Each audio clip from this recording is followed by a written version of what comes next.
Here's how to make your own vocal riser from scratch. Ooh. Now you're going to want to chop the sample and only select the actual parts you want for your riser. So get this out. Get it nice and even. Now you can also reverse the clip by pressing R after selecting the clip, or just reversing it by right-clicking it. Both works.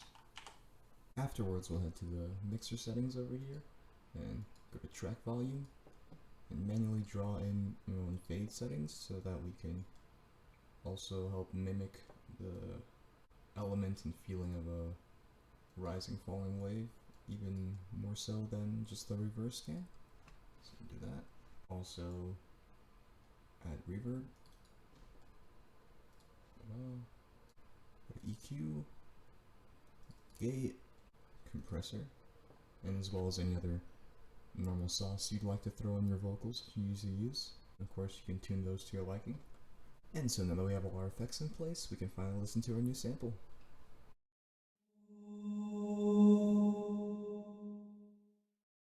If you also want to add a bit of extra movement and dramatic effect, you can always use the auto pen feature.